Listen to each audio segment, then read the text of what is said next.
Ja sam Ajdin Ibršimović, dječak iz Sarajeva sa Dušenovom mišićnom distrofijom. U školi učim nove stvari, igram se i sanjam o putovanjima. Želim nastaviti svoje školovanje i učiti nove stvari. Uključivanje u vannastavne aktivnosti mi je ponekad otežano zbog ograničenja u mobilnosti, ali sa pravim specijalnim pomagalima mogao bi biti još aktivniji.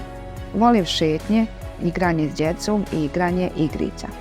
Vikendom posjećujem deda i nanu.